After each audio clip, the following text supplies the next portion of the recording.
The judge extended his gloved hand, 6 shotguns trained on her back. Emma walked forward, the ledger heavy in her hands. She held it out.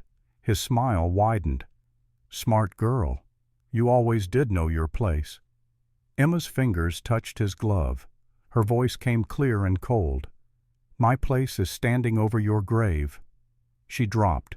The double-barrel blast hit Judge Blackwood square in the chest. He flew backward, already dead. But this wasn't how it started.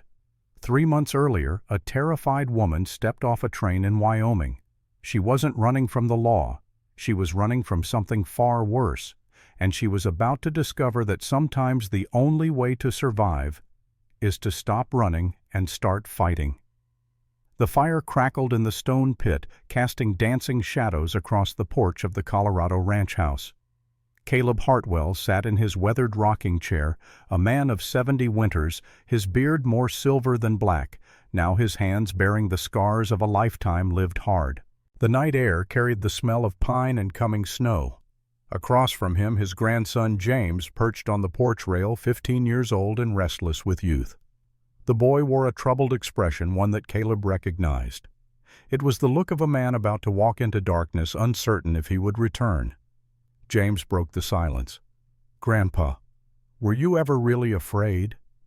The question hung in the cold air between them. Caleb stopped rocking. He looked into the fire, watching the flames consume the wood, seeing in them another fire from another lifetime.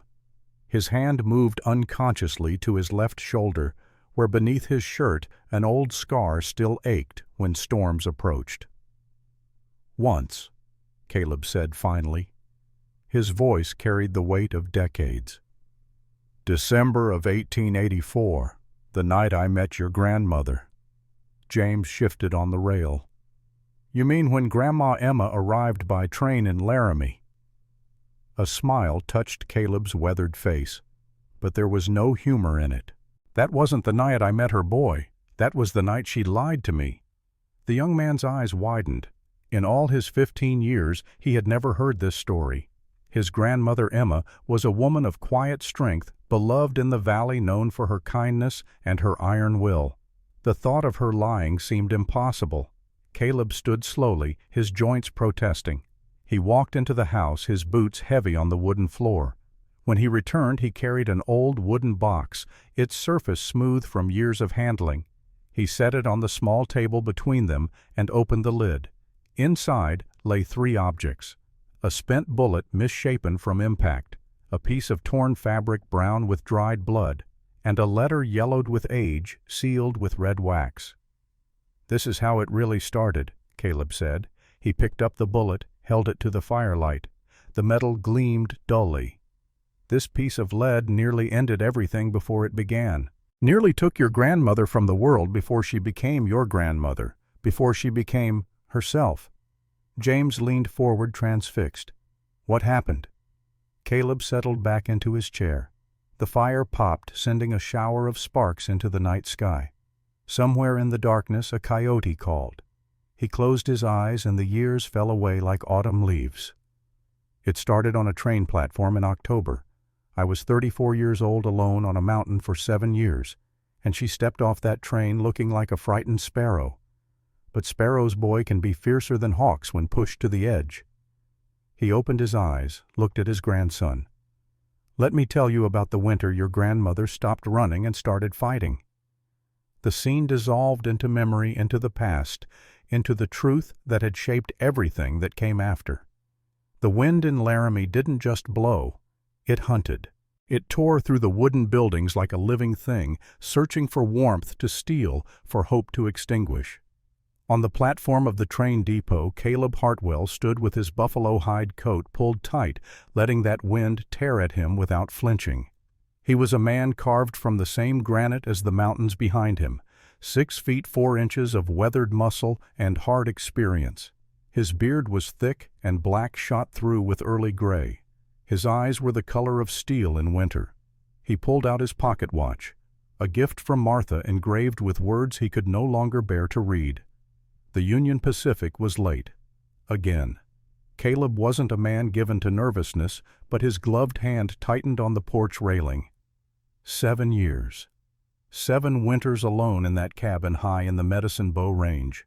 7 years since the fever took Martha and their infant son Thomas in the same brutal week. The silence of that cabin, once a comfort, had become a tomb where ghosts walked at night. He needed noise. He needed life, not love. Never love again. Just someone to keep the bread baked and the linens mended so he could focus on the work of staying alive. He had written to the bridal agency in St. Louis with specific requirements: sturdy, practical, devoid of romantic notions. The train's whistle cut through his thoughts, harsh and mournful. Black smoke belched into the gray October sky as the locomotive screeched into the station. Caleb scanned the passengers as they disembarked. Cattlemen in dusty coats, a trio of gamblers in pinstripes and silk vests. A Swedish family, the parents holding tight to their children's hands, faces full of equal parts hope and terror. Then he saw her. She stood alone by the luggage cart, the only passenger not moving with purpose. She didn't look sturdy. She didn't look practical. She looked like something the wind might carry away if it blew hard enough. Small, fragile, wrapped in a gray calico dress that had seen better years and a traveling cloak that had seen worse. But it was her eyes that stopped him. The color of honey in sunlight, ringed with red, as if she had been weeping for 1,000 miles. They darted constantly, scanning the platform, the station house, the sheriff standing by the telegraph office. The eyes of a hunted animal. Caleb's boots echoed on the wooden planks as he approached. "You'd be Miss Clara Allen." She jumped as if he'd fired a pistol, spun to face him, one hand clutching a small valise to her chest like a shield. Up close, she looked even younger. 22 at most. Her face was pale, her cheekbones sharp with recent hunger. A bruise faded to yellow marked her jaw beneath a careful application of powder. "Mr. Hartwell?" Her voice was barely audible over the hissing steam of the locomotive. "That's me." He studied her with the same careful attention he gave to tracking signs in the forest. Every detail told a story. The way she held herself, shoulders hunched as if expecting a blow. The quick, shallow breaths. The constant scanning of exits and faces. This woman was terrified. "You're smaller than the letter said." It was a rude thing to say. Caleb knew it even as the words left his mouth. But 7 years alone had stripped away his social graces like wind strips bark from a tree. Color flooded her pale cheeks. "I'm strong, Mr. Hartwell. I can work. I can cook and clean and mend. Please."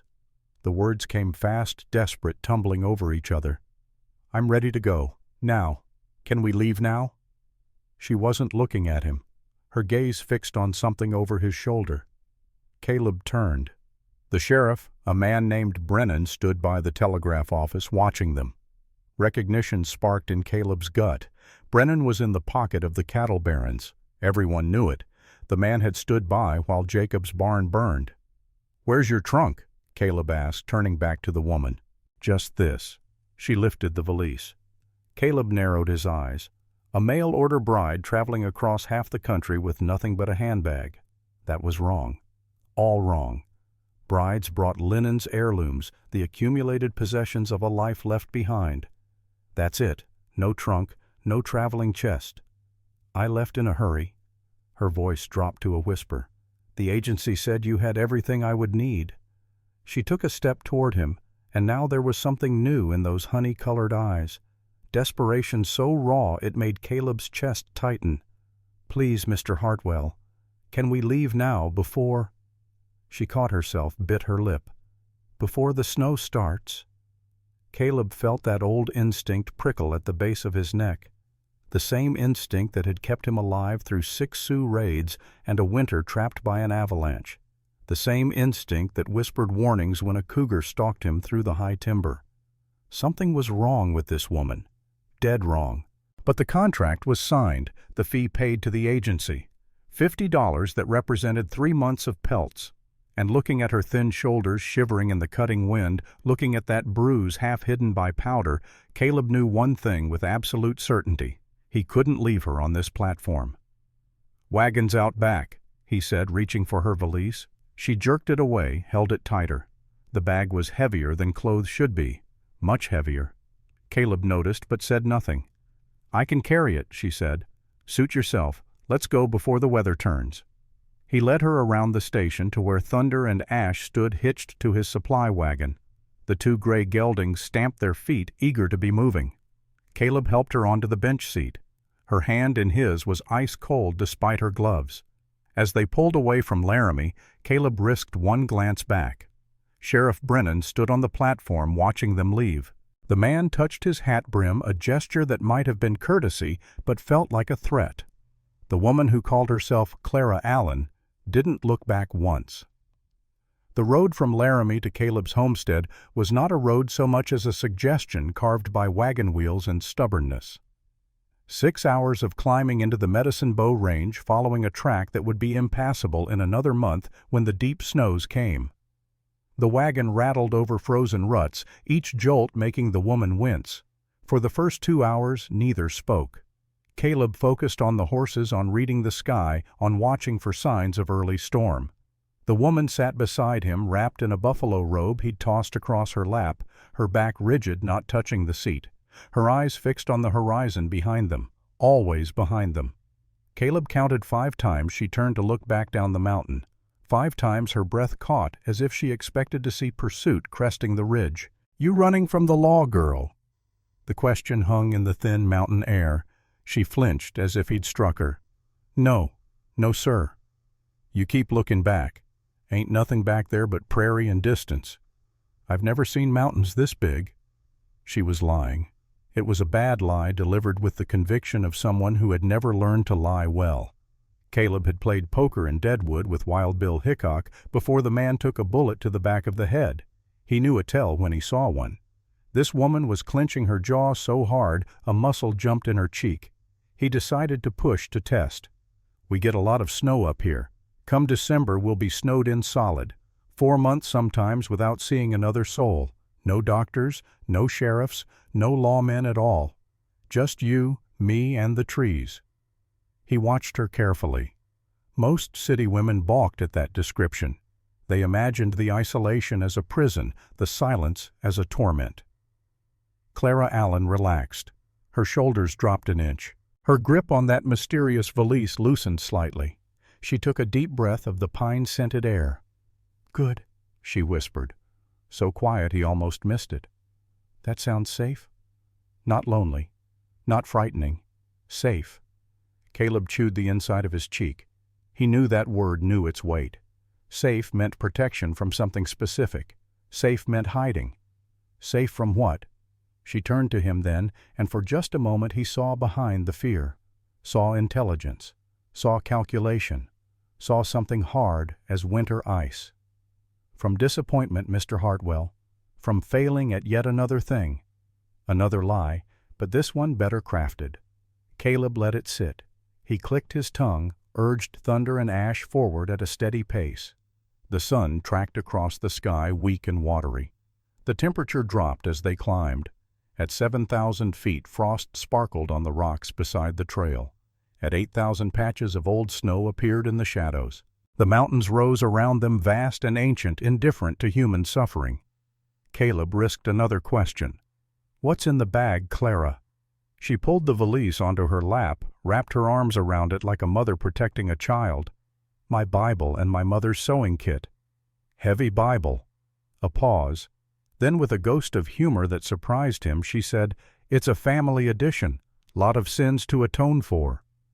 Despite himself, Caleb felt the corner of his mouth twitch. Almost a smile. He couldn't remember the last time he'd almost smiled. They rode on. The trail narrowed. On one side, the mountain rose sheer and unforgiving. On the other, a drop of 200 feet to a boulder-strewn ravine.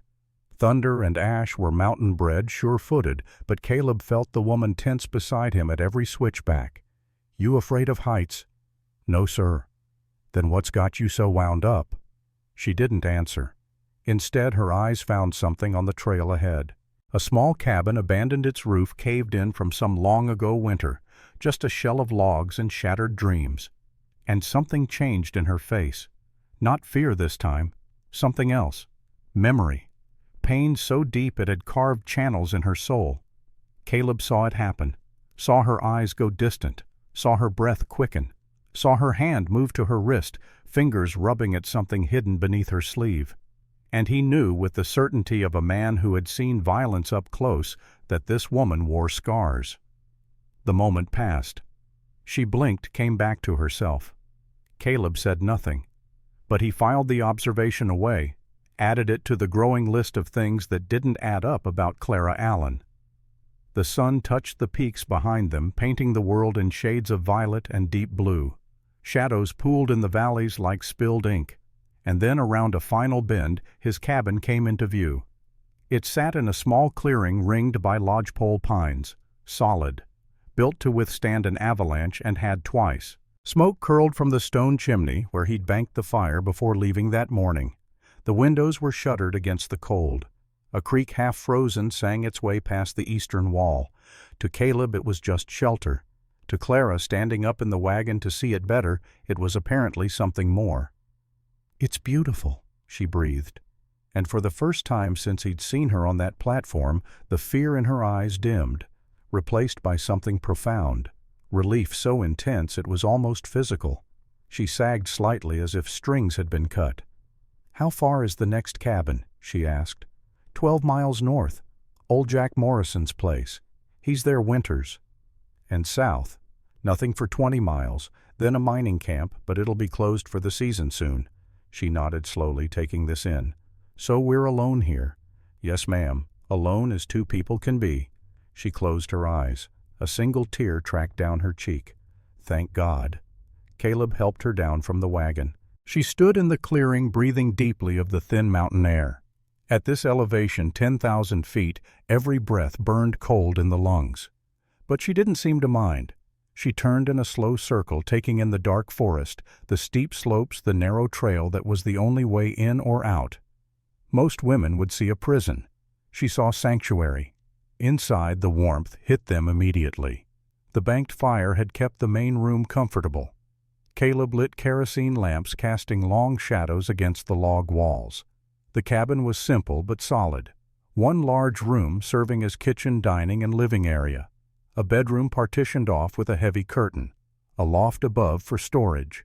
Everything built by Caleb's hands over the course of 2 hard years. Clara moved through the space slowly, not critiquing, which surprised him. City women usually had opinions about frontier living, about the lack of proper furniture, about the dust and the roughness, and the 100 small inconveniences of life without servants or stores. But Clara didn't complain. She walked to the window, checked the latch. Her fingers traced the heavy iron bolt. Then she moved to the door, examined the thick oak bar that could be dropped into place to seal them inside. "Does that lock hold?" she asked. Her first question about the cabin, and it was about security. A grizzly couldn't break through it. Good. She reached up and dropped the bar into place with a heavy thud. The sound echoed in the small space. Final. Definitive. The sound of a door closing on the outside world. Caleb felt a strange sensation in his chest. Unease, maybe, or recognition. This woman wasn't just seeking shelter from a storm. She was fortifying against a siege. He moved to the stove, began preparing a meal. Venison stew from meat he'd hung 2 days prior. Cornbread made from a mix of meal and sourdough starter he'd kept alive for 6 years. Simple food, but hot and filling. They ate at the rough-hewn table in silence. Clara picked at her stew, her hands trembling so badly the spoon rattled against the tin plate. She took small bites, chewing slowly, as if her stomach had forgotten how to process food. Under the lamplight, Caleb could see more details. A healing cut on her lower lip. Shadows under her eyes so deep they looked like bruises. Her wrists, when her sleeves pulled back slightly, bore ring-shaped marks. Old marks, faded, but unmistakable. Rope burns. No, something else. Something circular. They finished the meal. Caleb cleared the plates, set them in the wash basin. The silence stretched, grew heavy with unspoken expectations. They were married legally. The proxy papers had been signed before she ever boarded that train in St. Louis. In the eyes of the law and God, Clara Allen was his wife. And a wedding night carried certain expectations. Caleb wasn't a brute. He had loved Martha with a fierce tenderness that made her memory ache even now. But he was a man with needs, a man who had lived alone too long, and he had paid good money for a wife, not a silent ghost, to haunt his cabin. Yet looking at Clara, seeing how she sat with her back straight, her muscles tense, her eyes fixed on the door as if expecting it to burst open at any moment, he felt more like a jailer than a husband. He cleared his throat. "There's water in the basin if you want to wash up. Bed's in the corner." The words fell like stones into still water. Clara froze. Her fork halfway to her mouth clattered onto the tin plate with a sound like a gunshot. Color drained from her face, leaving her white as the snow outside.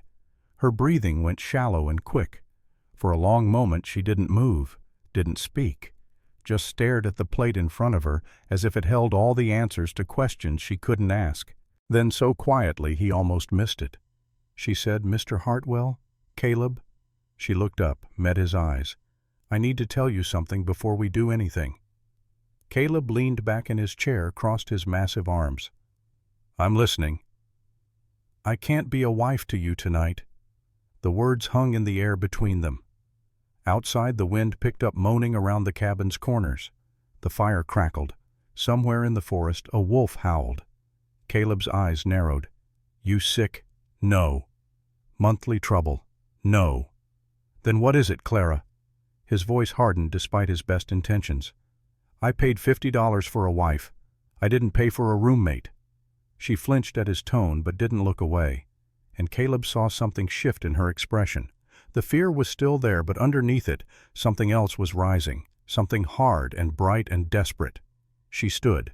The chair scraped loud against the floorboards, walked to where she'd set that mysterious valise by the door. Caleb's hand moved instinctively under the table to where he kept a loaded revolver. Every muscle in his body tensed. But she didn't pull a weapon. She pulled out a book. Leather bound thick as a man's fist, the edges of its pages darkened with handling. She carried it back to the table, set it down between them with a thud. Not a Bible. Something else. Something that made her hands shake as she placed it. "I didn't come here to marry you, Caleb Hartwell." Her voice had changed.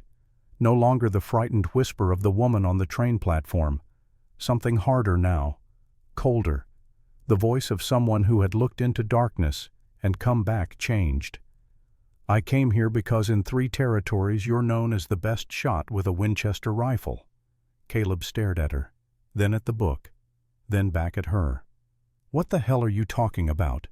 Clara, if that was even her real name, placed both hands flat on the table, leaned forward, and spoke words that would change everything. "I'm not Clara Allen. My name is Emma Blackwood, and 3 weeks ago I killed the son of the governor of Montana." The silence that followed was absolute. Even the fire seemed to stop crackling. Even the wind seemed to hold its breath. Caleb sat frozen, his mind trying to process what he'd just heard. Emma Blackwood. Blackwood. The name hit him like a fist to the gut. "Blackwood," he repeated slowly. "Kin to Judge Howard Blackwood. His daughter-in-law.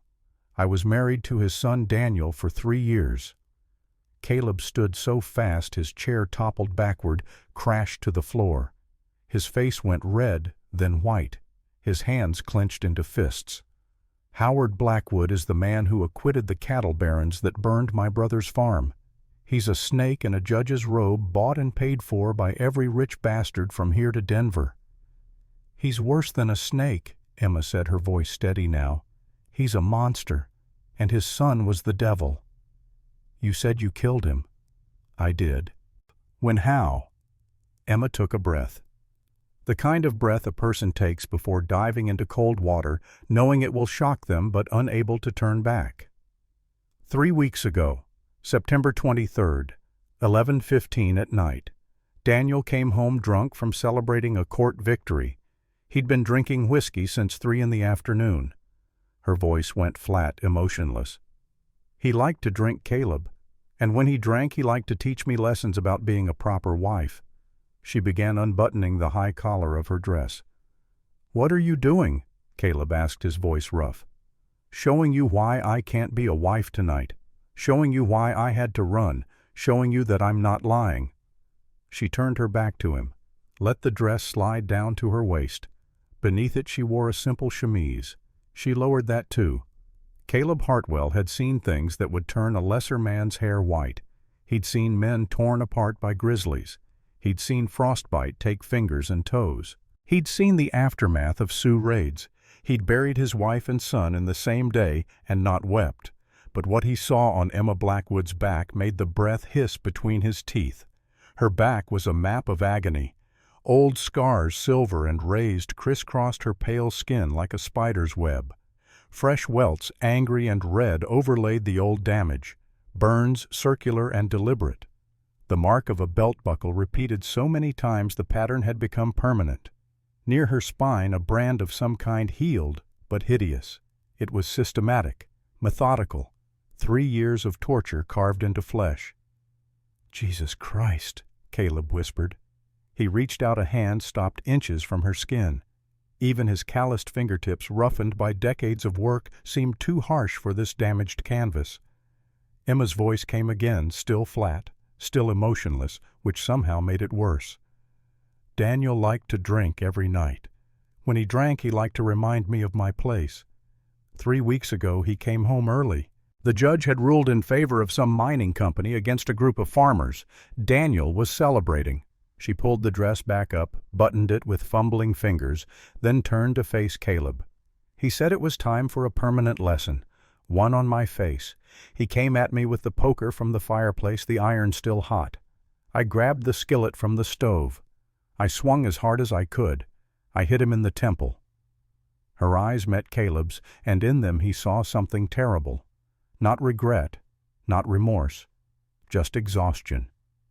He didn't get up. Caleb sank back into his chair. The weight of what she'd told him settled over the room like a heavy blanket. Outside, the wind howled louder. Inside, the fire crackled. And between them, that leather-bound book sat like a promise and a threat. "You killed a Blackwood," Caleb said slowly. "The judge will hunt you to the ends of the earth.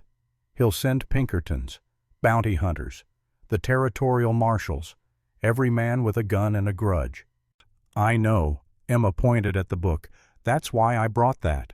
"What is it?" "Insurance. Daniel kept records, meticulous records. He was proud of them. Every bribe the judge paid, every land swindle they pulled, every hired gun they used to clear farmers off valuable property."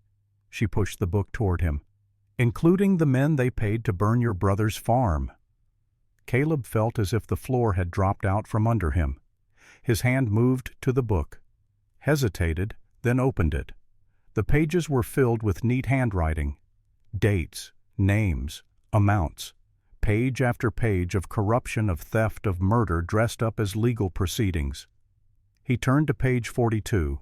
October 12, 1881. Payment to Blackwood Mining Removal Agents. $500. Purpose Squatter Removal Medicine Bow Foothills. Agents Cole Brennan, Wade Garrett. Outcome barn fire. 1 casualty. Property acquired. Caleb's hands shook. That was the week Jacob's barn burned. They'd called it lightning even though the sky had been clear. Jacob had died in that fire, burned alive trying to save his horses. Caleb had found him 3 days later, what was left of him. He closed the book carefully, as if it might explode.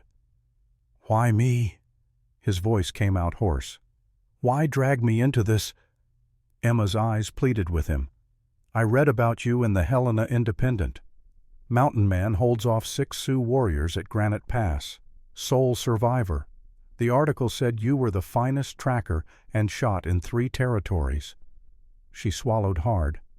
"I didn't have anywhere else to go. No family the judge couldn't reach. No friends who wouldn't turn me in for the reward. There's a reward. $1,000 for my return. Alive preferably, but the judge isn't particular. $1,000. More money than most men saw in 5 years.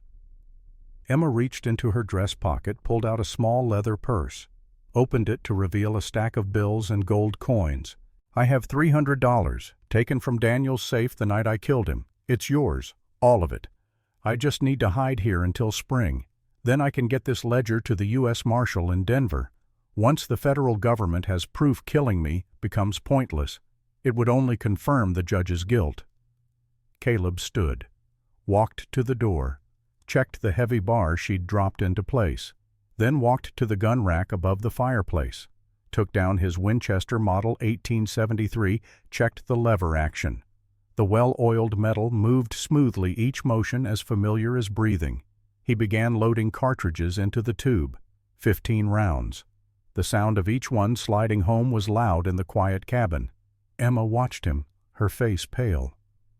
"You realize they won't just come for you," Caleb said quietly. "When they track you here, they'll burn this mountain down. They'll kill me just for harboring you. They'll destroy everything within 20 miles to make a point." "I know." Her voice broke on the words. "I'm sorry. I shouldn't have come. I'll leave in the morning. I'll figure out somewhere else." Caleb snapped the loading gate shut with a metallic click. He turned to face her, the rifle cradled in his arms. His face was hard, unreadable, the face of a man who'd made difficult decisions before and lived with the consequences. "You'll take the bed," he said. "I'll take the floor by the door." Emma stared at him. "What?" "I said you'll take the bed. I'll sleep here." He gestured to the space between the door and the table. "Nobody's getting through that door tonight unless they go through me first." He walked to the rocking chair, positioned it to face the entrance, sat down with the Winchester across his lap. Outside, the wind rose to a howl. Inside, firelight danced across his weathered face. "Get some rest, Emma Hartwell, because come morning we need to figure out how to keep you alive." Emma looked at him for a long moment. Then tears spilled over, tracking down her cheeks. Not the frightened tears of the broken woman on the train platform. Something different. The tears of someone who had been prepared to face the darkness alone and found against all odds an ally. She didn't speak. Words would have cheapened the moment. Instead, she nodded once, picked up her valise, and disappeared behind the bedroom curtain. Caleb sat in the firelight, watching the door, listening to the wind, feeling the weight of the Winchester on his lap. He'd told Emma she could rest, but he knew he wouldn't sleep, couldn't sleep, not tonight. He thought about Martha, wondered what she would say if she could see him now. Probably something practical. Martha had been good at practical. She'd been good at seeing the heart of things, and the heart of this thing was simple. A woman had been tortured for 3 years. She'd fought back. She'd killed her tormentor. And now she needed protection. Everything else was just details. The fire burned low. Caleb added another log, watched the flames catch and spread. He checked the Winchester's action again, more from habit than need. Outside, something moved in the darkness. Probably a deer, probably nothing. But he watched anyway, because probably wasn't good enough. Not anymore. Not with Emma Blackwood sleeping 30 feet away, not with that ledger sitting on his table containing the names of his brother's murderers. Dawn was 6 hours away. 6 hours to watch. 6 hours to think. 6 hours to prepare for whatever came next. Because something would come. Men like Judge Blackwood didn't let insults stand, didn't let family deaths go unavenged. They would come with money and guns and righteous fury. And when they came, Caleb would be ready. The night stretched on, cold and dark and infinite. In the bedroom, Emma slept fitfully, whimpering occasionally in her dreams. In the main room, Caleb kept vigil, his eyes never leaving the door, his finger never far from the trigger. The wind howled, the fire crackled, and high in the Medicine Bow Mountains 2 broken souls found themselves bound together by blood and desperation, by secrets and scars, by the simple human need to survive one more day. Outside, snow began to fall. The next 3 days passed in a strange, suspended peace. Emma woke before dawn that first morning, moving quietly through the cabin as if afraid to disturb the silence. Caleb found her at the stove preparing breakfast, eggs from the chickens he kept in a small coop behind the cabin, bacon from his smokehouse, bread she'd somehow managed to bake despite never having seen his sourdough starter before. She worked with the efficiency of someone accustomed to rising early, to having tasks completed before anyone noticed she was awake. The kind of efficiency born from years of trying to be invisible. They ate in silence. Not the uncomfortable silence of strangers, but something easier, the silence of two people who understood that sometimes words only complicated things that were already clear. After breakfast, Emma began cleaning. Not the light dusting of a woman keeping house, but a furious, almost desperate scrubbing. She attacked the floorboards with a brush and lye soap until they gleamed. She washed the windows until they sparkled. She took down the curtains, boiled them, hung them to dry in the cold morning air. Caleb watched from his chair by the fire mending a harness. "You trying to scrub through to China?" Emma paused, looked up from where she was on her hands and knees. 3 years of dirt, Mr. Hartwell. Takes effort." A beat of silence. Then Caleb's mouth twitched. "Fair enough." That night, after a dinner of rabbit stew, Emma opened the ledger. Caleb had been thinking about it all day, that book and what it contained. She turned to page 42 without prompting. "Read it to me again," he said quietly. Emma's voice was steady as she read. October 12, 1881. Payment to Blackwood mining agents $500. Purpose removal of squatters in Medicine Bow foothills. Agents Cole Brennan, Wade Garrett. She paused, then continued. Outcome barn fire. 1 casualty. Property acquired. Caleb's hand froze on the armrest of his chair. He stared into the fire, seeing not flames but memory. Jacob's face. Jacob's laugh. Jacob's children left fatherless because some judge decided water rights were worth a man's life. "That was your brother," Emma said softly. It wasn't a question. Caleb nodded slowly. "Daniel bragged about it once," Emma continued, "at a dinner party. Said Jacob Hartwell was obstinate about water rights." The judge laughed, called it necessary business. Her voice went hollow. "I was serving wine. Nobody looked at me. The maid is furniture. Furniture doesn't hear, doesn't remember." Caleb turned his head, met her eyes across the small cabin. "You carrying this book, you did more than save yourself, Emma. You brought me the names of the men who killed my kin." Something shifted between them in that moment. They were no longer protector and refugee. They were partners in a blood feud, allies bound by shared loss and the desire for justice. The third day the weather broke. The constant wind died to a whisper. Pale sunlight filtered through high clouds. Caleb decided it was time. "Come on," he said after breakfast. "Time you learned to shoot properly." He led her outside. The cold bit at exposed skin, but it was bearable. Caleb set up 6 tin cans on the fence posts near the barn, old bean cans saved for exactly this purpose. Then he brought out the Winchester. "You ever fired a rifle before?" "No, sir." "Ever fired any gun?" Emma hesitated, then nodded. "Daniel kept a .38 revolver in his desk. I shot it once in the cellar to see if I could. The kick knocked me backward into a wine rack." Caleb almost smiled at the image. "Rifle's different, more controlled. Come here." He positioned her in front of him, placed the Winchester against her shoulder. Then he stepped close, his chest against her back, his arms coming around to adjust her grip.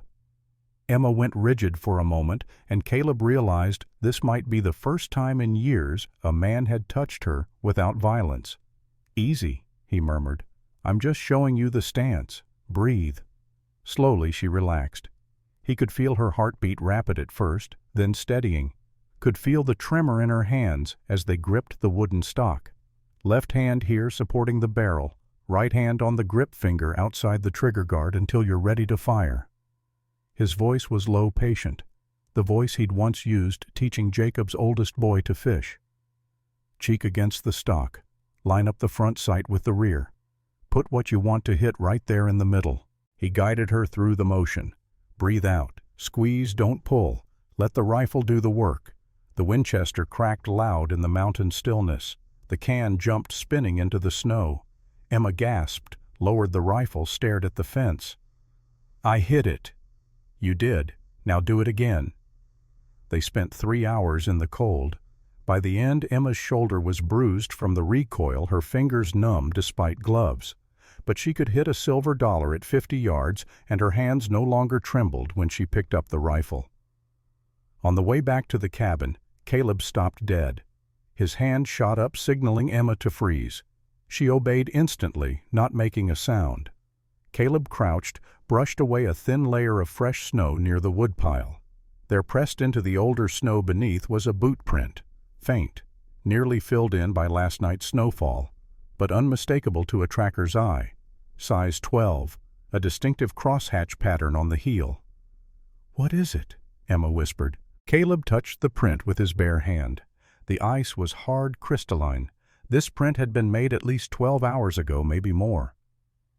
"Someone was here. Last night while we were sleeping." Emma's face went white. Who could survive out there in that storm? Caleb stood slowly, scanning the tree line. The forest was silent, but it was the wrong kind of silence.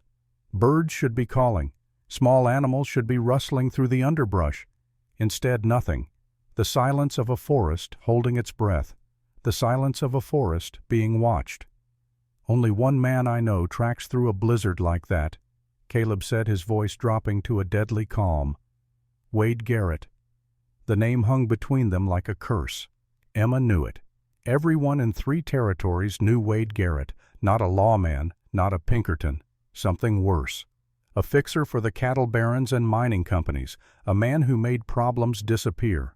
23 confirmed kills, though the real number was probably twice that. If Wade Garrett was hunting you, you were already dead. You just didn't know it yet. 2 miles down the ridge, hidden in a ravine where the smoke from a small fire wouldn't be seen, Wade Garrett cleaned his rifle. He worked methodically the way he did everything. Strip the Winchester, check each part, clean, oil, reassemble. His hands moved with the confidence of long-practice muscle memory earned over 2 decades of hunting men. Around him, 4 other men huddled near the fire. Deputies from Helena, technically, though they wore no badges out here. Just guns and cold eyes, and the certain knowledge that Judge Blackwood paid well for results. "We should hit them tonight," said Morrison, a thick-shouldered man with a scar bisecting his left eyebrow. "While they're sleeping. It's just a mountain man and a woman." Wade didn't stop his work, didn't even look up. "No. Why wait? Every day we're out here is another day in this godforsaken cold." Now Wade raised his eyes. They were gray, the color of winter ice, and they held about as much warmth. "That mountain man held off 6 Sioux warriors at Granite Pass, alone, killed 4 of them before the other 2 ran. You think he's going to be an easy mark?" Morrison shifted uncomfortably. "We got 5 guns to his 1. We do this my way." Wade's voice was soft, but it carried an edge that made grown men flinch. "Scout the defenses, find the weak points, wait until he's vulnerable. Then we strike." He went back to cleaning his rifle, the conversation clearly over in his mind. But after a moment he added, "Besides, Judge Blackwood wants her alive. At first, he has questions about how his son died, about what she might have told people, about where certain documents might be." Wade smiled, though there was no humor in it. "The mountain man, though, Judge, didn't pay me to bring him back alive. Said I could do what needed doing." He held up his rifle, checked the bore against the firelight, then nodded in satisfaction. "I figure we'll give them 3 more days. Let them think they're safe. Let them get comfortable. Then we remind them that nobody runs from a Blackwood. Not ever." Back at the cabin, Caleb grabbed his coat and his rifle. "Where are you going?" Emma asked, her voice tight with fear. "To make sure he knows he's not the only hunter on this mountain. Get inside. Bar the door. Load every gun in the cabin, and I mean every one. Pistols, rifles, even the old shotgun in the loft.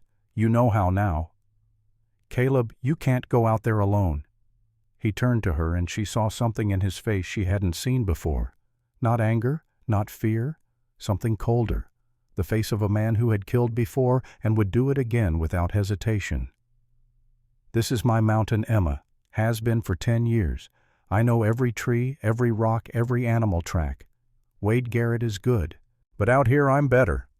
He disappeared into the tree line, moving with a silence that seemed impossible for a man his size. One moment he was there, the next gone, as if the forest had swallowed him whole. Emma stood alone in the clearing for a moment, watching the spot where he'd vanished. Then she ran to the cabin, dropped the bar into place with a heavy thud, and began loading guns. 3 hours passed. 3 hours that felt like 3 years. Emma sat by the window with the Winchester watching, waiting, jumping at every sound. Her hands shook. Her breath came quick and shallow. She counted her heartbeats to keep from screaming. When the back door opened with a sudden bang, she nearly shot Caleb. "Easy," he said, hands up. He looked grim. Ice caked his beard. His breath came in white plumes. "Found his camp, hidden in Dead Horse Ravine about 2 miles down the south slope. He's not alone. 4 men with him. Helena deputies from the look of their gear." 5 against 1, Emma breathed. Caleb met her eyes and she saw the steel in them. 5 against 2. You ready to use that rifle for real, Emma? She looked at the Winchester in her hands, looked at her scarred wrists, looked at the man who had given her 3 days of peace in a lifetime of fear. She nodded. "I'm ready." They spent the next hour preparing, moving furniture to create barricades, nailing planks across the lower windows, leaving gun ports to shoot through, filling every container with water in case of fire. Caleb pulled up a loose floorboard near the stove, revealing a wooden box. Inside, 3 sticks of dynamite left over from when he'd blasted rocks to widen the trail. "Last resort," he said. "If they breach the door, we use this." "Won't it blow up the cabin?" "Rather blow up the cabin than let them take you." Emma looked at him, this man she'd known for less than a week, this stranger who was risking everything for her. "Why are you doing this?" Caleb was quiet for a moment. Then he said simply, "Because it's right, and because too many people stand by and watch when they should act. I won't be one of them. Not again." They didn't have to wait long. The attack came at dawn, 6:42 in the morning, according to the clock on the mantel. Emma would remember that detail for the rest of her life. How one moment the world was gray and still, and the next it exploded into violence. No warning, no shout, no demand to surrender. Just a bullet shattering the kerosene lamp hanging by the front window. Glass exploded inward, a shower of glittering shards catching the first light of dawn. The kerosene ignited instantly, a whoosh of flame that raced across the floor before Caleb could move. He lunged for Emma, drove her down behind the heavy oak table they'd turned on its side. Then the world became thunder. A volley of gunfire erupted from the tree line. 10, 15, 20 shots in rapid succession. Bullets punched through the log walls like they were made of paper. Wood splintered, sending splinters flying. One round hit the cast iron stove with a clang that rang like a bell. Another shattered a tin plate on the table, sending fragments spinning. The sound was overwhelming, deafening. Emma had never heard anything like it, never imagined violence could be this loud, this immediate, this physical. "Stay low!" Caleb roared. "Crawl to the back window!" He scrambled to the front window, rose up just long enough to fire 2 quick shots, then dropped back down as return fire chewed up the windowsill where his head had been a moment before. "1 down!" he shouted. 4 left!" Emma crawled on her belly across the floor, the Winchester clutched to her chest. Her dress caught on something tore. She didn't care. She reached the back window, rose to her knees, positioned the rifle on the sill. Through the gun port, she could see movement. A man in a long duster coat running low toward the barn. He carried a torch, flames streaming behind him in the wind. The horses, they were going to burn thunder and ash alive. Something hot and fierce rose in Emma's chest. Not fear, not anymore. Rage, pure crystalline rage. She remembered Caleb's words. Breathe out. Squeeze, don't pull. She fired. The rifle kicked against her shoulder, a familiar pain now. Through the smoke she saw the man stumble. His legs tangled. He went down hard, face first, into the snow. The torch fell from his hand, sputtered, went out with a hiss. A spreading dark stain appeared in the white snow around him. He didn't move again. "I got him." Emma heard herself shout, her voice strange in her own ears. A mixture of horror and something else. Triumph, no, survival. The fierce joy of still being alive. "Good girl," Caleb yelled back. But there was no time to celebrate. A heavy thud shook the front door. Then another. They were using a log as a battering ram. Thud. The door held, but the crossbar cracked slightly. Thud. More splintering. "Cover me!" Caleb shouted. He stood to get a better angle on the men at the door. For one moment he was silhouetted against the window, a perfect target. The shot came from a different direction. Not a pistol. A rifle, high-powered, precise.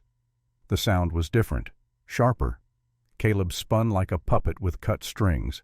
A spray of blood-bright arterial red painted the wall behind him in a fan pattern. He collapsed, hitting the floor with a thud that shook the cabin. "Caleb!" Emma abandoned her post, scrambled across the floor to where he lay. He was conscious, but his face had gone gray, the color of old ash. His left hand clutched at his shoulder, blood pulsing between his fingers in steady jets. The bullet had hit him just below the collarbone, punching through muscle, and God knew what else. "I'm fine," Caleb gasped, trying to stand. "Get back to the window." "You're not fine. You're bleeding out." Emma tore a strip from her petticoat, pressed it against the wound. Caleb groaned a sound that came from somewhere deep and primal. She could feel his blood, hot and slick, soaking through the cloth in seconds. Thud. The door cracked further. She could see fingers reaching through the gap, trying to lift the bar. Thud. Under the floorboards. Caleb rasped his hand, gripping her wrist with surprising strength. His eyes were losing focus, pupils dilating. By the stove. Dynamite. Short fuse. Throw it out front. "If I open the door, they'll shoot me. They'll kill us anyway." He coughed and blood flecked his lips. "Do it, Emma. Trust me." Emma looked at him, this man who had given her shelter when she had nothing, who had believed her when she had no reason to be believed, who was dying because of her choices, her past, her desperation. The fear that had ruled her life for 3 years suddenly evaporated, burned away like morning fog under a hot sun. In its place, something cold and hard as diamond settled into her chest. She ran to the stove, pried up the loose board with her bare hands. 2 fingernails tore. She didn't feel it. Grabbed a stick of dynamite, red and waxy and terrifying. Grabbed a match from the tin on the mantel. Thud. Crack. The door split down the middle. A hand reached through, fumbling for the bar. Emma walked to the door, her steps steady. No trembling now, no fear. She lit the match on her thumbnail the way she'd seen Caleb do it. Touched it to the fuse. The fuse caught with a hiss, sparks shooting, burning toward the dynamite at a rate that seemed both too fast and too slow. Through the crack in the door she saw a face. Wade Garrett. The scar on his cheek was livid in the cold morning light. His gray eyes widened as he realized what she was holding. Emma's voice came out clear and strong. "Tell the judge to go to hell." She shoved the dynamite through the crack in the door right at Wade Garrett's feet, then threw herself on top of Caleb, her body covering his. The explosion was the end of the world. Sound became a physical thing, a wall of pressure that slammed into Emma's body. The door disintegrated, flying inward in 1,000 wooden splinters. Heat washed over them like a breaking wave. The floor bucked beneath them. For a moment Emma thought the entire cabin might collapse. Then silence. Ringing, absolute silence. Her ears felt stuffed with cotton. She couldn't hear anything but a high-pitched whine. She coughed, waved away smoke and dust. The front wall of the cabin had a gaping hole where the door used to be, 6 feet wide, ragged-edged. Through it she could see the clearing. The snow was black with soot and blood. 2 men lay motionless. One was definitely Wade Garrett, or what was left of him. The other she didn't recognize. Of the remaining attackers there was no sign, either dead and blown into the trees or run off. Emma looked down at Caleb. He was unconscious, his breathing shallow and rapid. The makeshift bandage was soaked through completely. "No," she whispered. "No, no, no. You don't get to die. Not now. Not after everything." She rolled off him, assessed the situation with a clarity that surprised her. The wound was still bleeding, but not as badly.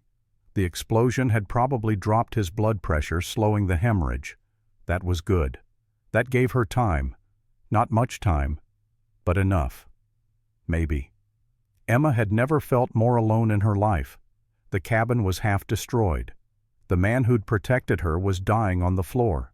5 men had just tried to kill them both, and she was the only thing standing between Caleb Hartwell and death. For a moment, just a moment, panic tried to take her, tried to make her small again, frightened again, helpless again.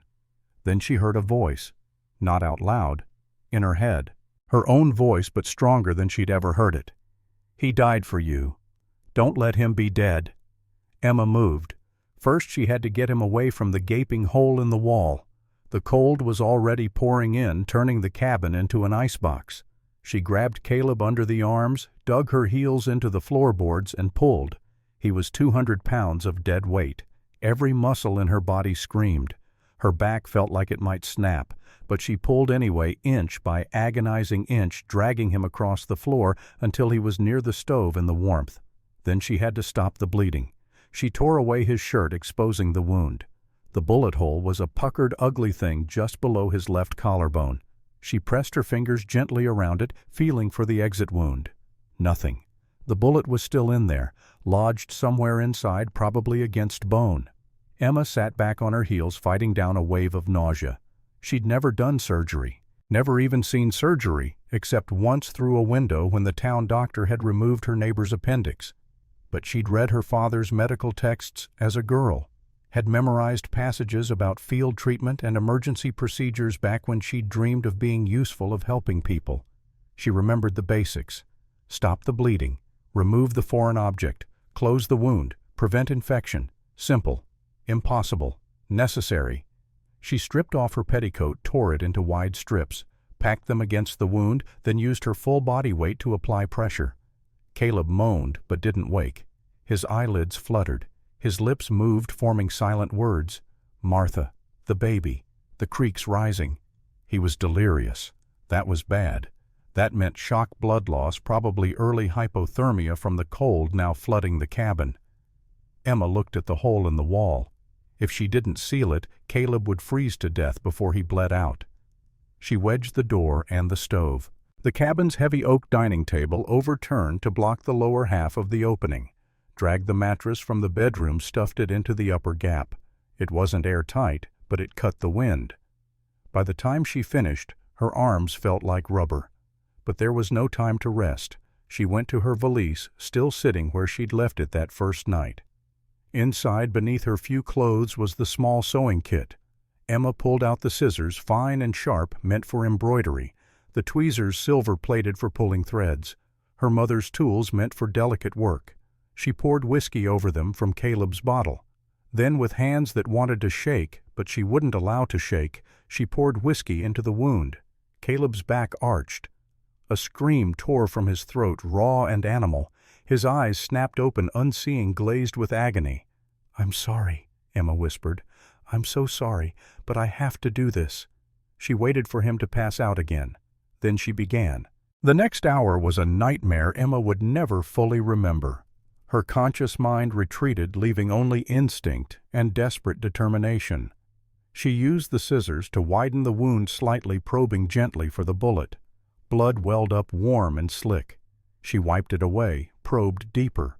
Her fingers, usually so steady with a needle, trembled now. She could feel Caleb's pulse under her fingertips, rapid and thready. Could feel heat and damaged tissue and the hard edge of bone. And there finally she felt it. Metal. The bullet mushroomed from impact, wedged against his scapula. She positioned the tweezers, got them around the slug. Squeezed. The bullet slipped in the blood.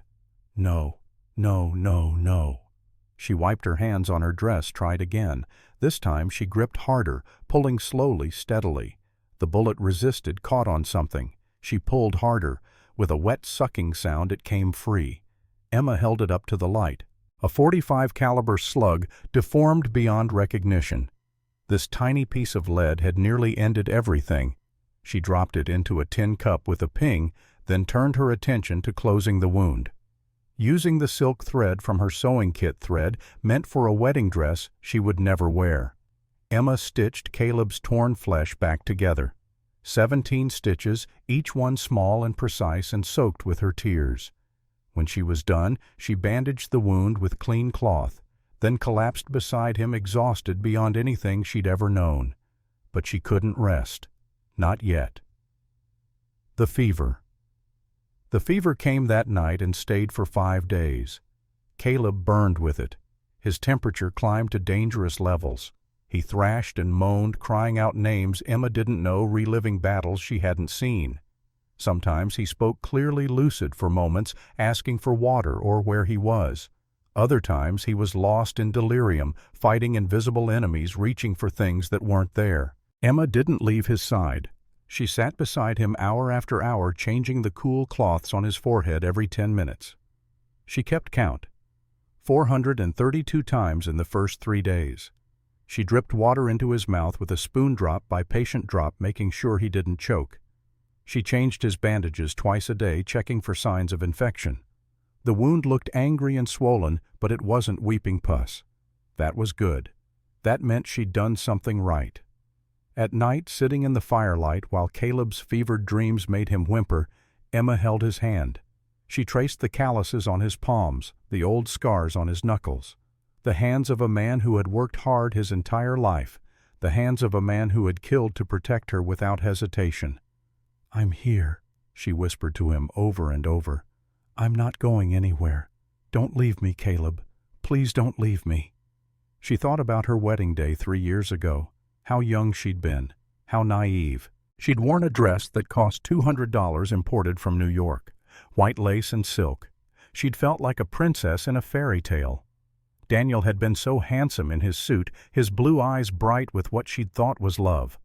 She remembered the moment she'd said, "I do," the moment she'd bound herself to him. How the judge had smiled, looking satisfied, as if he'd just closed a particularly good business deal, which she realized now he had. 6 months later, Daniel had hit her for the first time, over a shirt that wasn't pressed correctly. A backhanded slap that had knocked her into the wall, left her ear ringing for an hour. Then had come the flowers, the apology. "It won't happen again, darling. I'm so sorry. The whiskey made me do it, but it had happened again, and again, and again, until the apologies stopped coming and only the violence remained." Emma looked at Caleb's sleeping face, ravaged by fever, but still somehow peaceful. This man was nothing like Daniel. Nothing like any man she'd ever known. He protected but didn't possess. He supported but didn't control. He asked for nothing and gave everything. On the morning of the 4th day, with firewood running low and Caleb still unconscious, Emma made a decision. She put on Caleb's oversized buffalo coat, took the Winchester, and stepped outside for the first time since the battle. The clearing was pristine white fresh snow, having covered the bloodstains, but Emma knew they were there. Knew that beneath the beauty, violence had happened. Death had walked here. She found the bodies of the 2 men killed in the explosion, half buried in a snowdrift. Wolves or something else had been at them. She turned away, stomach churning, and focused on her task. She needed firewood. The pile Caleb kept stacked by the cabin was running low. Emma found the axe in the shed, brought it to the woodpile, and began to chop. It was harder than she'd imagined. The axe was heavy, the wood frozen solid. But she swung the blade again and again, feeling her shoulders burn, her hands blister. She counted the strokes. 47 before she'd split enough wood to last 3 days. On the way back to the cabin, arms full of firewood, she saw a snowshoe hare, white as the drifts around it, nearly invisible. It froze when it saw her nose twitching. Emma slowly, carefully set down the wood, raised the Winchester. The hare was 30 yards away. An easy shot, Caleb would have said. She breathed out, squeezed the trigger. The rifle cracked. The hare kicked once and was still. Emma walked over, looked down at the animal she'd killed, felt a strange mixture of regret and necessity. This was meat. This was survival. She'd killed a man 4 days ago without hesitation to save horses. She could certainly kill a rabbit to feed the man who'd saved her life. She carried it back, used Caleb's skinning knife to dress it the way she'd watched him do with other game. Her hands shook, but she managed. By afternoon, rabbit stew simmered on the stove. That evening, Caleb's fever broke. He opened his eyes just after sunset while Emma was spooning broth into a bowl. One moment he was unconscious, the next his gray eyes were clear, focused, aware. "You're still here," he rasped. Emma turned, nearly dropped the bowl. She crossed to him in 3 quick steps, knelt beside where he lay on the pallet she'd made near the stove. "Where else would I go?" You could have run, taken the money, gone to California. His voice was weak but steady. Smart move would have been to leave me and save yourself. Emma dipped the spoon into the broth, brought it to his lips. I made a deal, Mr. Hartwell, said I'd be your wife. I don't break my contracts. She helped him eat small sips at a time. When he'd had enough, she set the bowl aside. They sat in silence for a moment, firelight painting shadows across both their faces. Then Caleb's hand came up, his fingers brushing against her cheek. His touch was gentle, tentative, as if she might break, or as if he couldn't quite believe she was real. Emma, you're not a wife I bought from an agency. You're the woman who saved my life. Emma's eyes filled with tears. Not sad tears. Something else. Something she couldn't quite name. I was so scared, she admitted, her voice breaking. When you were dying, I thought I couldn't do it. Thought I wasn't strong enough. Caleb's hand moved to cover hers. You were strong enough. You are strong enough. You're the strongest person I've ever known. The fire had burned low. James sat transfixed, hanging on every word. So Grandma saved your life, he said softly. Caleb nodded. She did more than that, boy. She became herself. Before that winter, your grandmother was a frightened girl running from monsters. After, she was the woman who stood up to Judge Blackwood and didn't blink. He poured himself another finger of whiskey, stared into the amber liquid. What happened next? James asked. Did they come back? Oh, they came back, but not how we expected. Caleb's face grew dark. Wade Garrett died in that explosion, but he wasn't the only hunter Blackwood had, and this time the judge decided to come himself, to finish what Wade started, to get his answers. He looked at his grandson. That's when things got really dangerous, because angry judges don't send more hired guns. They bring the full weight of the law. A week passed. Caleb could stand now, though he was weak, and the wound ached constantly. The man who had once carried 100-pound elk up a steep slope was now tired after walking across the cabin, but his mind was sharp, too sharp. He'd been thinking. On the 8th day after the siege, he called Emma to the table. He'd used a piece of bark and charcoal to draw a rough map of the territory. We can't stay here, he said without preamble. Blackwood knows we're alive now. Wade Garrett failed, and that failure will make the judge even more determined. Emma studied the map. So we go to Denver, to the marshal. Caleb shook his head. 300 miles through winter. We'd freeze before we made 50. No, we have to think smarter. We go back to the source. Laramie. Emma's head snapped up. That's suicide. That's exactly where he expects us. Exactly. He expects us to run to hide like rabbits. Caleb pointed to Laramie on his crude map. We do the opposite. We attack. There's a telegraph office at the train station. We wire the contents of that ledger directly to Marshal Bass Reeves in Denver. Once the federal government has proof, killing us becomes pointless. It would only confirm Blackwood's guilt. Emma saw the logic, but also the danger. And if the telegraph lines are down, Caleb met her eyes. Then we die fighting. A moment of silence. Then Emma nodded. When do we leave? December 22nd, 2 days before Christmas. They'll think we're settled in for winter, won't expect us to move. That night, after a quiet dinner, Emma sat near Caleb's chair. He reached out, pulled her closer. She rested her head against his knee, and he stroked her hair with his good hand. Caleb. Yeah. Tell me about Martha. He was quiet for so long, Emma thought he wouldn't answer. Then he began to speak, his voice low and sad. She was 25 when the fever took her. Summer of 77. Black plague, the doctor called it, though he said it too late to do any good. Our boy Thomas was only 2. He took sick the day after she died. Didn't last 48 hours. His hand tightened in Emma's hair, not painfully, just holding on. I buried them both on the hill behind the cabin, marked the graves with stones from the creek. For a long time after, I didn't want to live. Didn't see the point. What changed? Time, mostly. And the knowledge that Martha would have been furious if I'd given up. She was strong, Emma. Like you, she'd have wanted me to keep going to find purpose again. He tilted Emma's face up to look at him. I think she'd be glad you're here. Glad I'm not alone anymore. Emma's eyes filled with tears. I'm not her, Caleb. I can never be her. I don't want you to be her. I want you to be you. Emma Hartwell, the woman who threw dynamite at hired killers, the woman who cut a bullet out of my chest with sewing scissors, the woman who's teaching me that maybe it's okay to care about someone again. He leaned down, kissed her forehead gently. When this is over, when Blackwood is dealt with, I'm going to marry you proper, with a preacher and witnesses and a ring. I'm going to make you my wife in truth, not just on paper. Emma closed her eyes, let herself feel safe for the first time in years. Deal. They sat that way until the fire burned to embers, two damaged souls finding healing in each other's presence. Outside, snow began to fall again, soft and silent, covering the world in white, hiding the blood, hiding the violence, hiding everything except the two people in the cabin who had decided that tomorrow would come no matter what, and tomorrow they would begin the journey back to Laramie, back to danger, back to the man who wanted them dead. But this time they wouldn't be running. This time they would be fighting back.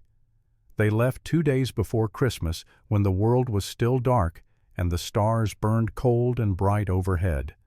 Caleb saddled Thunder and Ash by lamplight, his movements careful, favoring his left side where the wound still pulled.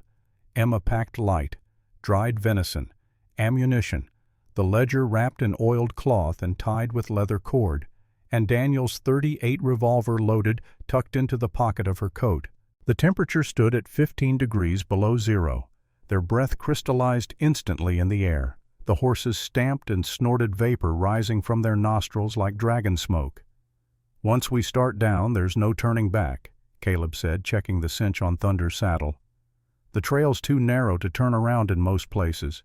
We're committed. Emma nodded. She looked different now than she had 2 months ago on that train platform. Harder, leaner. Her honey-colored eyes held something they hadn't held before.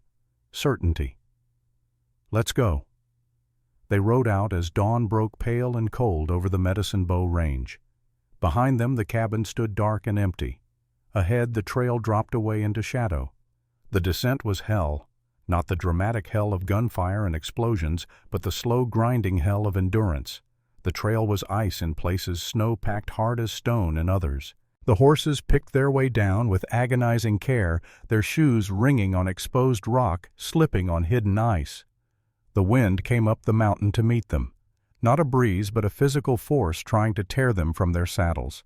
It carried ice crystals that stung exposed skin like needles. Emma wrapped a scarf around her face until only her eyes showed.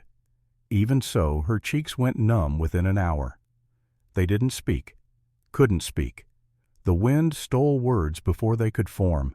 So they rode in silence, each lost in their own thoughts, focused only on staying alive, staying on the horses, staying on the trail. At Medicine Bow Pass, 10,000 feet above sea level, the wind hit 40 miles an hour. The temperature with wind chill dropped to 40 below.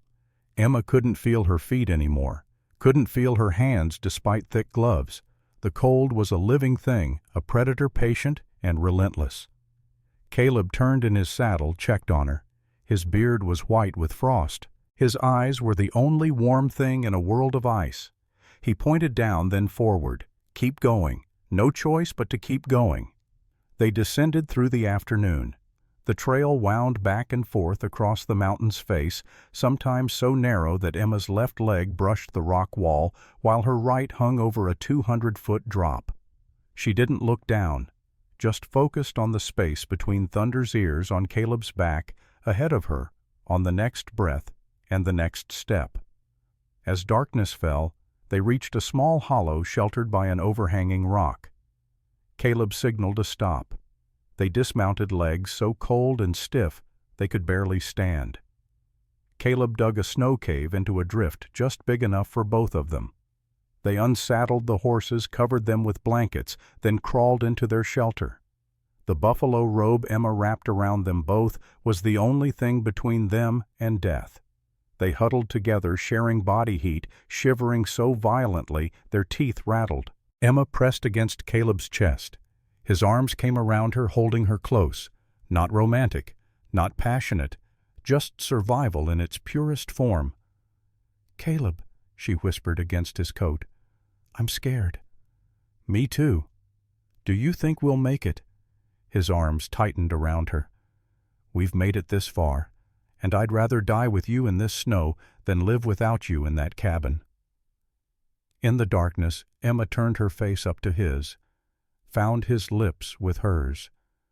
The kiss was cold at first, then warm, gentle. A promise made in darkness that maybe, just maybe, there would be light on the other side of this. When they pulled apart, Caleb rested his forehead against hers. "If we survive this, Emma Hartwell, I'm going to marry you proper, with a preacher and a ring and everything you deserve. We're already married, you fool. I mean really married, where you get to wear a white dress and I don't smell like bear grease and gun oil." Despite everything, Emma smiled. "Deal." They spent that night pressed together, drifting in and out of a half-sleep that wasn't really rest, but was better than freezing. The wind howled, the cold pressed down. But they were together, and that made all the difference. Morning came gray and bitter.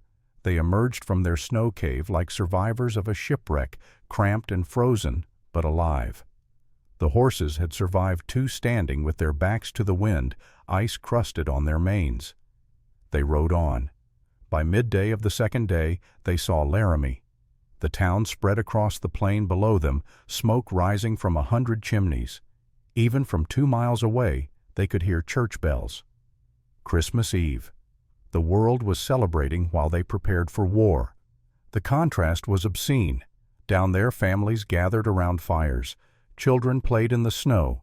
People sang carols and exchanged gifts and believed for one night at least in peace on earth and goodwill toward men. Up here, 2 people who had killed and nearly died rode toward a reckoning that would end in blood.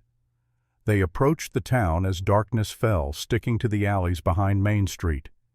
Caleb knew, Laramie knew which buildings backed onto which, knew where Sheriff Brennan kept his deputies posted on busy nights.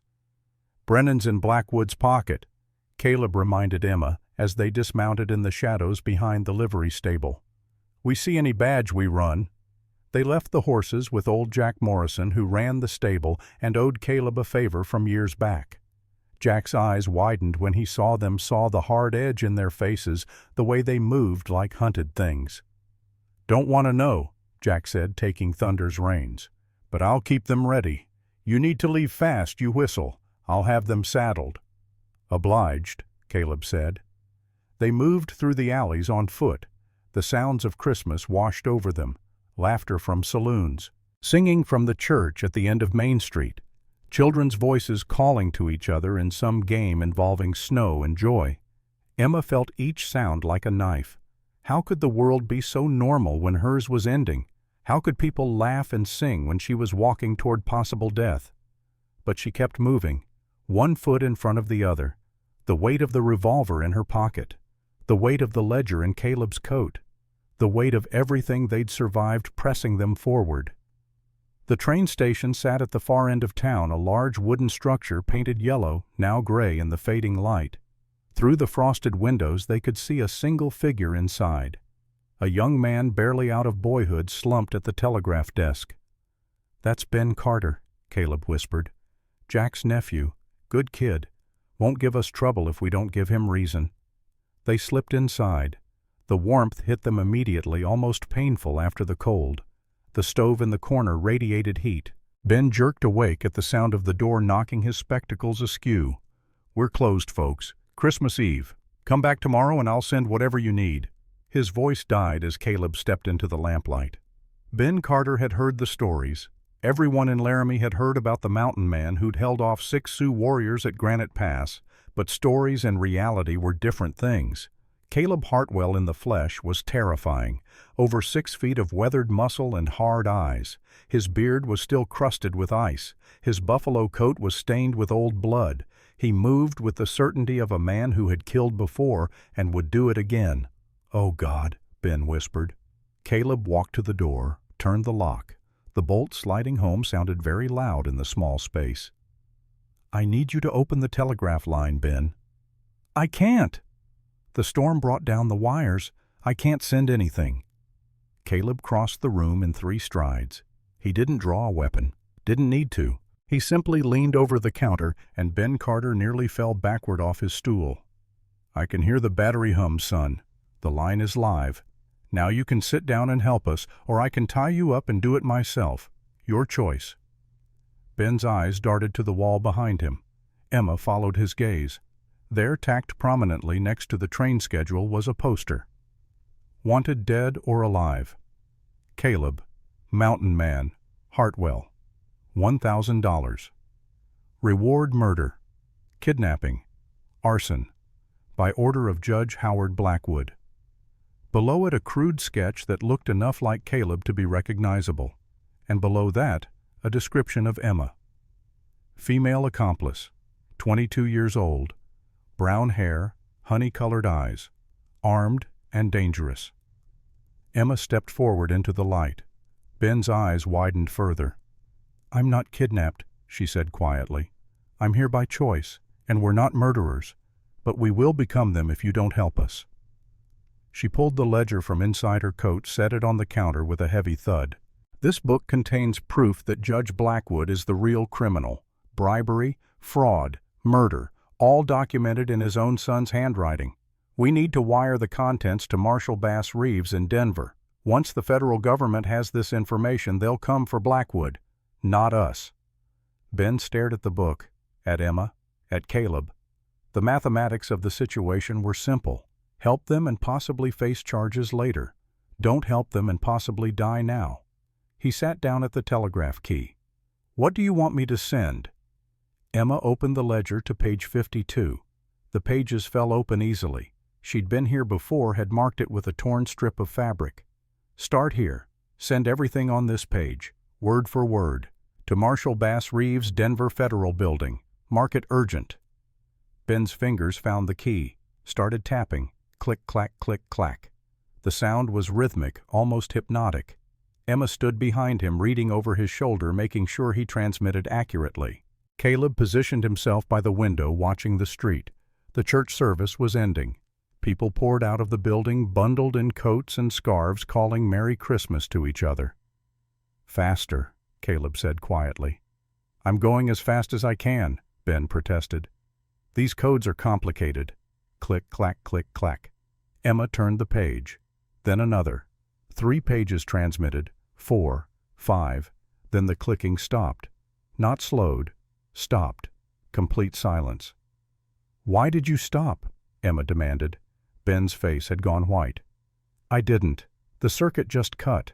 Someone severed the line from outside." The words hung in the air. Outside, the sounds of Christmas continued oblivious. Inside, 3 people stared at each other, understanding what this meant. Then, into the silence came a sound. Slow, deliberate applause. Clap, clap, clap. The front door didn't burst open. It unlocked from the outside, the bolt sliding back with a well-oiled click. Someone had a key. Someone owned this building. The door swung open. Standing in the threshold, framed by the yellow light of street lamps and the white of falling snow, was Judge Howard Blackwood. He didn't look like a monster. That was the first thing Emma thought. He looked like someone's grandfather, a man of 58 years, well-preserved, distinguished. He wore a black wool coat with a velvet collar, a silk cravat at his throat, a bowler hat that he removed as he entered, revealing hair more silver than black, neatly trimmed. In one gloved hand he carried a gold-tipped walking cane. In the other, a Colt .45 with a pearl handle. Behind him, 6 men filed into the station. Not deputies. These weren't men who wore badges. They wore long coats to hide shotguns. They had the flat eyes of professional killers, hired guns who would do anything for money and ask no questions. The judge stepped inside, closed the door behind him. The sound of it shutting was very final. "Merry Christmas, children," he said. His voice was cultured, refined, the voice of education and breeding. "I must say I'm impressed. You made it further than Daniel predicted you would." Emma's voice came out steady, which surprised her. Daniel was a fool and a coward. Something flickered across the judge's face. Just for a moment, the mask of civility cracked. Rage, red and raw, showed through. Then it was gone, replaced by that grandfatherly smile. "You killed my son, Emma, my only heir, the boy I waited 23 years to have. Your son was a monster who beat me for 3 years while you watched and did nothing. He was my son, my blood, my legacy." The judge's voice hardened. "And you took him from me with a kitchen implement like he was nothing more than vermin to be put down." Caleb stepped forward, putting himself between Emma and the 6 shotguns. "Your son got what he deserved, same as you're going to get." The judge's eyes shifted to Caleb. Recognition flickered. "Ah, yes, the mountain man. Mr. Hartwell, isn't it I remember your brother, Jacob? He screamed quite loudly when his barn went up. Did you know that the men I hired told me he was calling for his children as the smoke took him?" Caleb's hand moved toward his coat. All 6 shotguns racked simultaneously. The sound was very loud in the small space. "Tisk, tisk," the judge said. "Let's not be messy. Not in the station. I own this building. I'd hate to ruin the floorboards." He extended his gloved hand toward Emma. "The book, my dear. Give me the ledger and I'll make this quick. A hanging in the morning. Public, dignified. You'll be remembered as a tragic figure driven mad by grief. I might even allow a proper burial. And if I don't, then my men will burn this station to the ground with all of you inside it. A tragic Christmas accident, a coal stove malfunction. These things happen." Emma looked at Caleb. They were trapped, outgunned. The telegraph line was dead. The gamble had failed.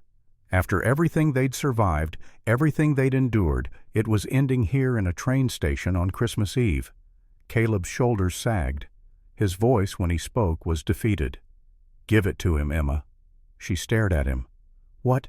Give him the ledger. It's over. We tried. We failed. It's not worth dying for." "Caleb, no, after everything." "I said give it to him." His voice cracked.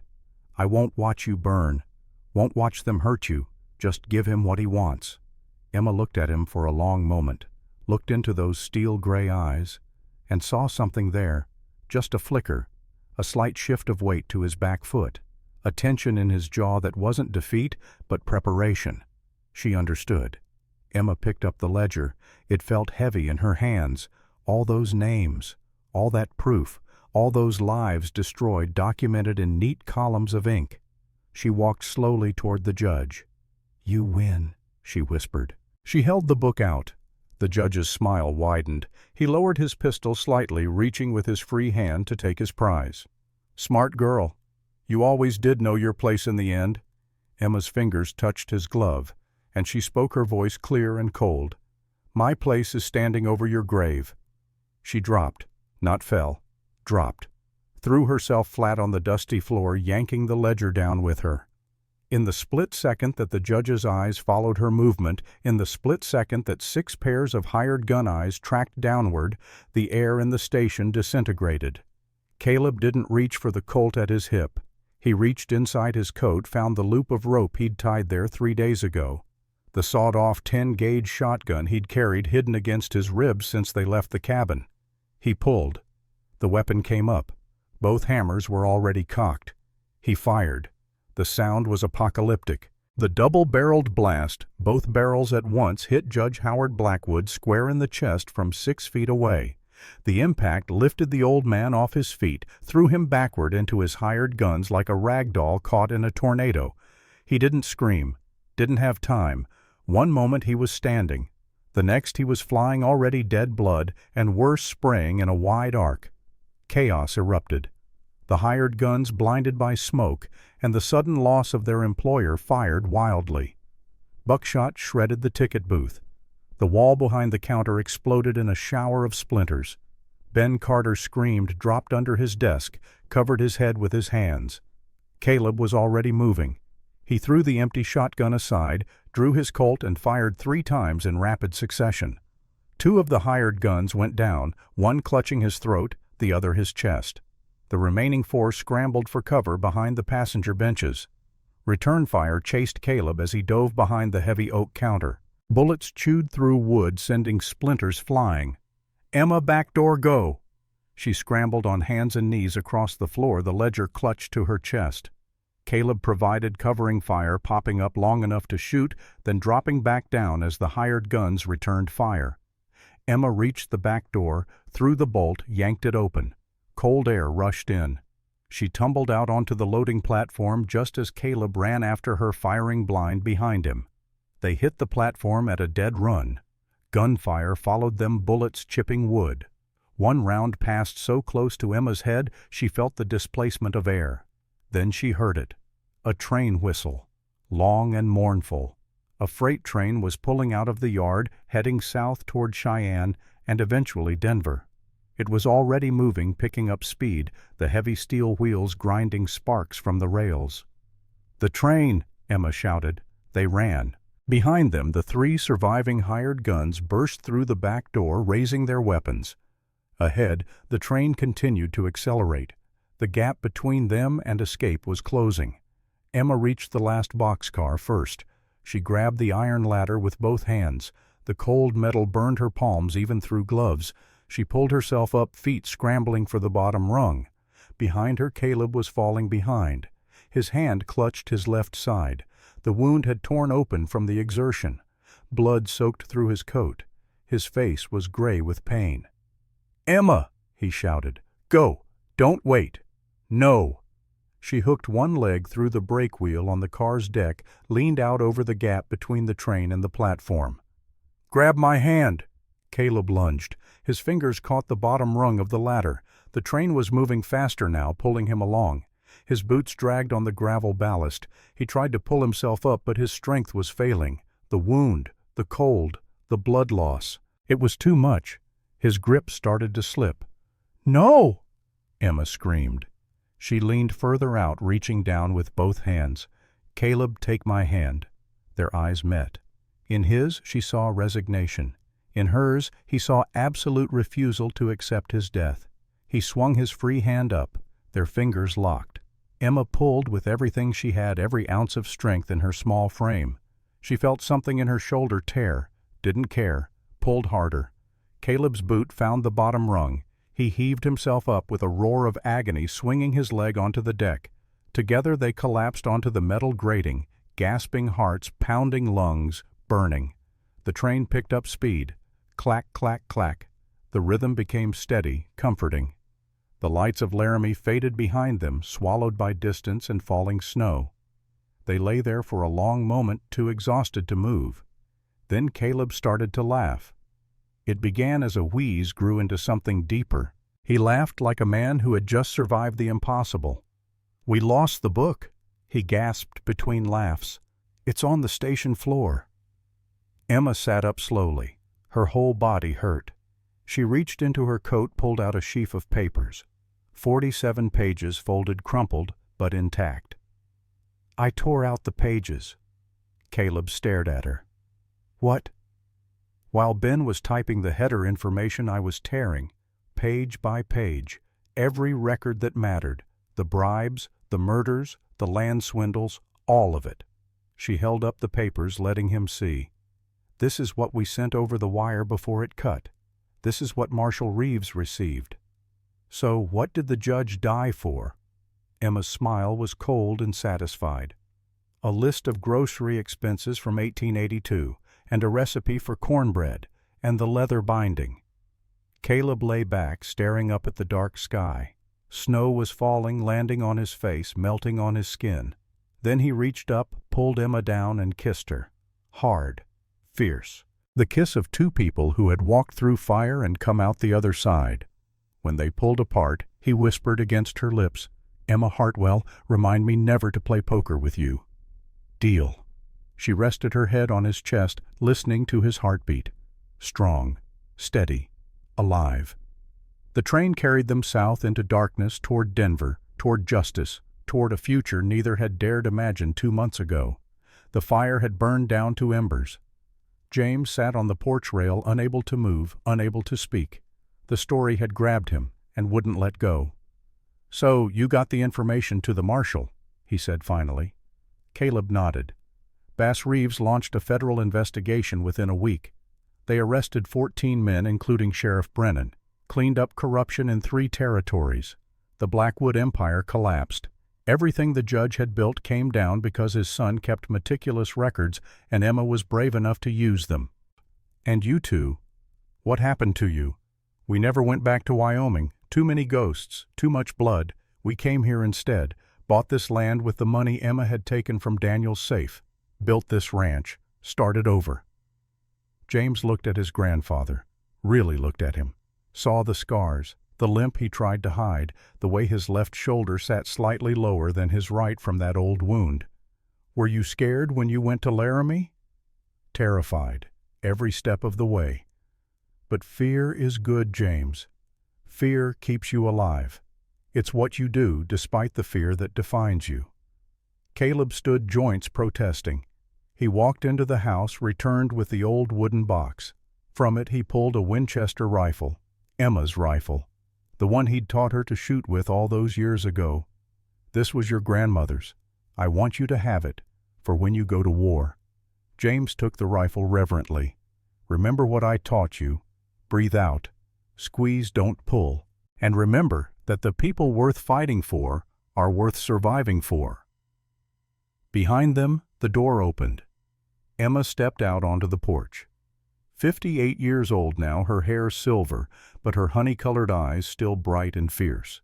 She walked with a slight limp legacy of that night on the train when she'd torn something in her hip, pulling Caleb up. She came to stand beside her husband, and he put his arm around her waist. They looked out at the ranch they'd built together, at the life they'd fought for and earned.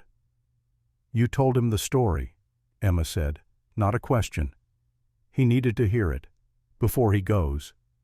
Emma looked at her grandson, saw the fear in his eyes that he was trying to hide. "The war will be hard, James. You'll see terrible things, do terrible things, but you'll survive.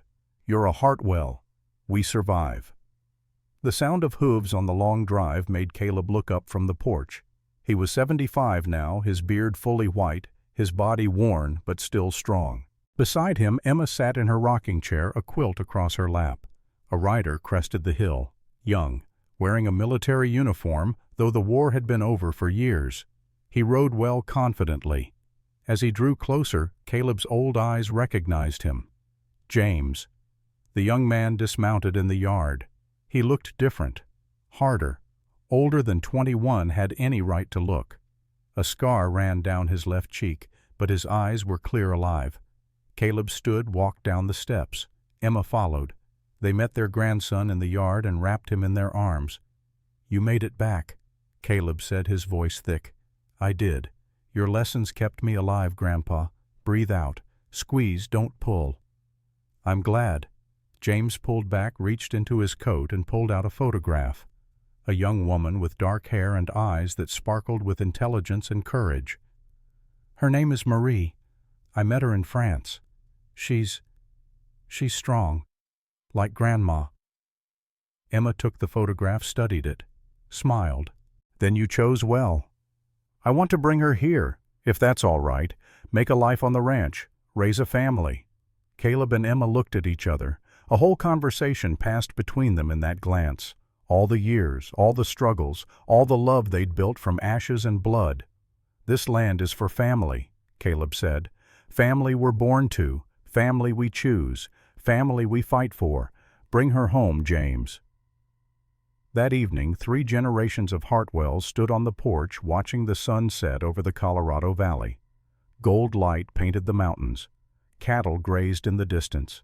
Smoke rose from the chimney of the home Caleb and Emma had built with their own hands. Caleb put his arm around his wife. She leaned into him the way she had for 41 years. And he thought about that frightened woman on the train platform in Laramie, about the journey that had brought them here, about all the people they'd lost and all the people they'd saved. "We made it," Emma whispered. "Emma, we did. Think we'll see more great-grandchildren?" Caleb smiled. "I reckon we will. This family's got strong roots now. They'll last long after we're gone." As darkness fell over the ranch, the lights in the windows glowed warm and welcoming. Inside, a family gathered. Outside, the land stretched forever, endless and free. Emma Hartwell, who had once been too frightened to look a man in the eye, had built all this, had survived, had fought, had loved, had won. And as the stars came out one by one like candles being lit in heaven, she closed her eyes and smiled. Because in the end, despite everything the world had thrown at them, despite the violence and the fear and the long cold winters, she and Caleb had found what everyone searches for and so few ever find. They had found home. They had found each other. They had found peace. And that in the end was worth every mile of the journey.